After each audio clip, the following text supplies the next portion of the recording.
justification to say to anybody, obviously. But he is effective in part because he understands that the starting point is elsewhere.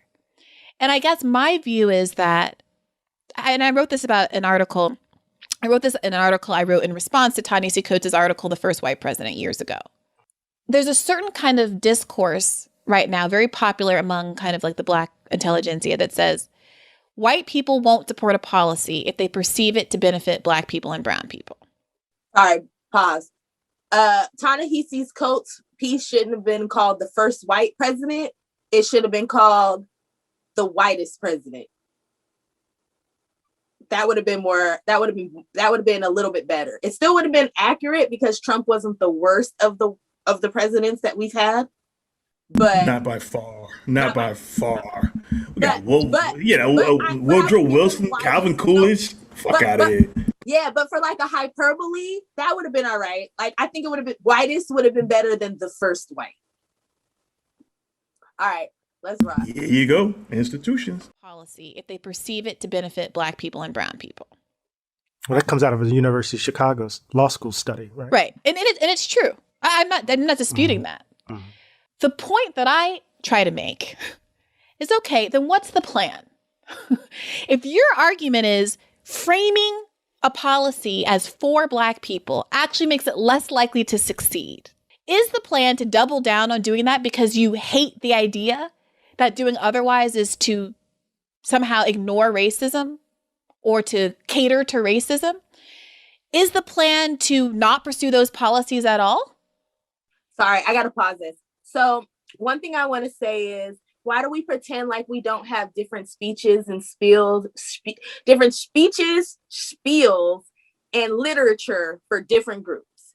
If I, as a candidate, go into a room full of Latinos and speak to them, I'm not going to speak to them about Black issues. I'm not going to speak to them about white babies in Appalachia.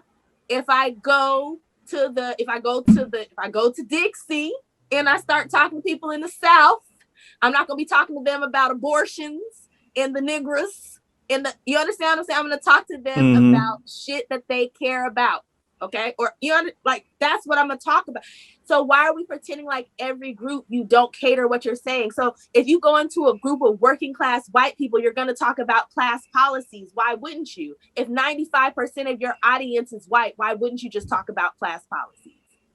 You understand what I'm saying? But if you want to throw out now bringing up reparations makes sense because it's a specific policy for a specific group. But you can throw it out there and keep it pushing. The same way you'll throw out like, oh, we're going to lower the Social Security age. That's not going to affect everybody, but for some people it will. They'll be happy when you keep it pushing. But I don't like how they pretend like, oh, well, we can't talk about it because how am I going to go talk to white people about it? You're not having the same conversation with every group. Nobody does that. Nobody talks exactly the same way to every single group. They talk to each group about what they care about and what their issues are. So this just feels disingenuous to me.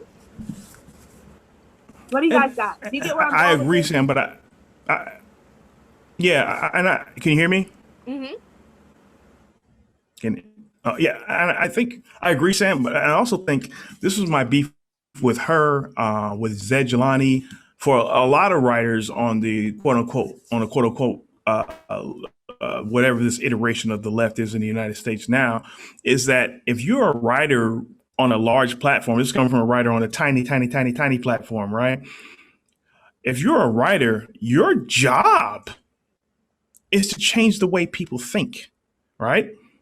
This is the only space when we talk about race, specifically when we talk about Black people, this is the only space where we're willing to say the way it is cool, right? We just got to function in how it is. If you trade Black American for or ADOS for LGBTQ, specifically trans, people would fight to change how people think, right? Especially writers on these big platforms. But when it comes to us, they don't fight to change how people think. And to me, that's foul as fuck. That really pisses me off, right? They know it's wrong. It's patently wrong. But hey, well, you know what? benign neglect is how we do things around here. We're just going to live with it. Nah, it's bullshit. It's racist. It is what it is. Ooh, can I That's all I piggyback got on on that that. one? Can I piggyback on that one, MG? Please do. Can I piggyback? Please do. So Black Americans, we went to the People's Party and we spoke to them about, having reparations put on their platform. They were like, nah, that has to go through a vote. That's the only way you can get it put on. Blah, blah, blah, blah. So imagine this, right? Imagine this. Everybody imagine this. Don't come at me. This is a hypothetical situation. This is just a story. And I want to know what kind of smoke y'all would have for this organization. So imagine you as an LGBTQ as a AI, or as a trans person, or as a, so imagine you're in that rainbow family and you go into a room of a coalition, and in that coalition, they're like, yeah, we're not going to tackle the LGBTQAI issues, the trans issues, because, that'll turn off, the majority of the voters. We don't really want to dabble in that. But y'all, just jump in on here on this class stuff, because that $15 an hour is gonna help with the trans, with the trans issue. That'll help, less Black trans women get murdered. Y'all would burn that place down.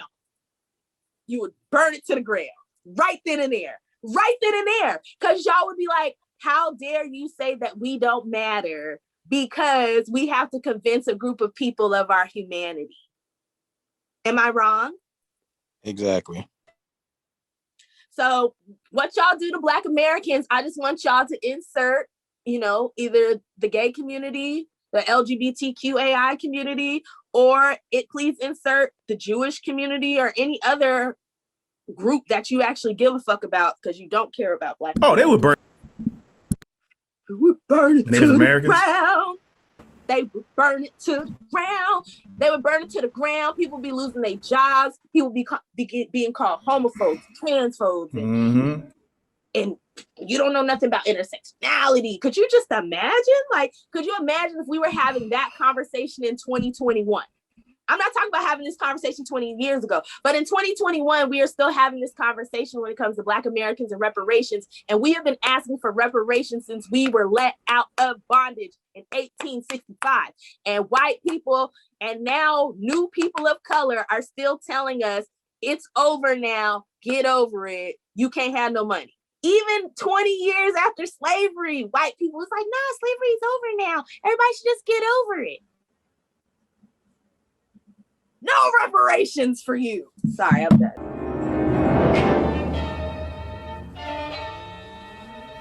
You. Where the fuck did your little black ass come from? Huh? You think you and some old voodoo bitch could scare me out of my house? I don't care how many slaves died here. I didn't kill them. You get no reparations. You hear me? No reparations!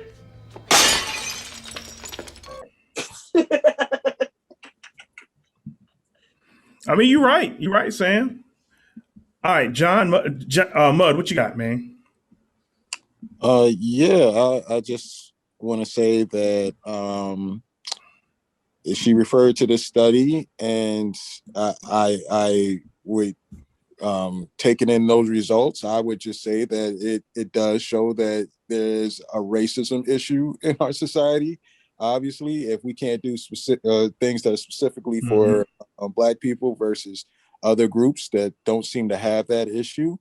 But the thing is then, okay, if you're saying I want to go along with that, I'm going to play into that, then you have to admit that you are catering to racism. Like, you are catering to racists. Like, you can't just kind of wave it or like sidestep it and act like that's not what you're doing, because that's exactly what you're doing.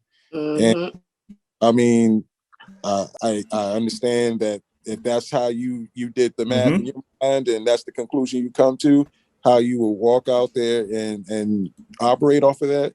But you can't expect the rest of us to do that. Like, we're not going to just go along with that. So we just have to ignore our problems forever. No. Yeah. That's it. No, that's what we're supposed to do. We're supposed to sit and mule for everybody, and we're supposed to just sit and take it. So once the whole United States is fixed, once capitalism has fallen, once LGBTQAI people are treated as everybody else, till the day that everybody gets pronouns correct without making a mistake. Yep. Yeah, But until we do all of that. here's the thing, like I'm not taking in that information about that study and being naive. I understand that it's an uphill battle as far as getting things done for us, but if we're going to do that, then yeah, we're going to go for the big thing, which is why we're pushing for reparations. So, instead of spending our political capital on things that don't necessarily benefit us, like using race to sell Medicare for all or $15 minimum wage, like y'all want to do. No, Mud, let me tell you, I got to really enjoy my free healthcare the other day when I had to take my ass to urgent care. You know what? This Medicare shit is not that bad, especially with COVID. The shit, that motherfucker was empty. My doctor was so young and nice. I had a nice, she looked Japanese. She was so sweet. She like held my hand. She was so nice. It was wonderful. It was wonderful. The Medicare for all part. Hey, I'm telling you, boy. So I got mine. Yeah, just drop down into poverty with the rest of us who can get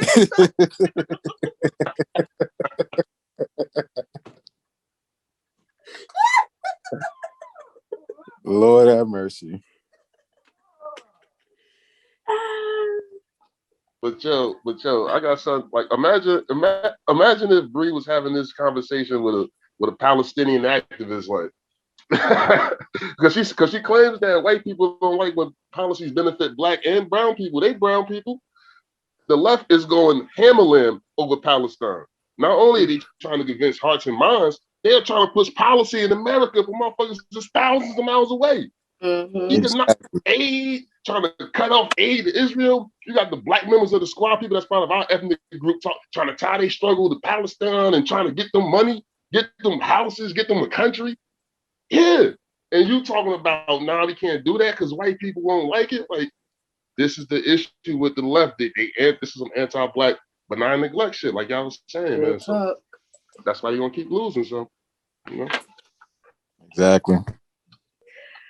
We're just in an interesting moment, and it's just crazy to see like so much fucked up shit just keep happening and us get like no policy.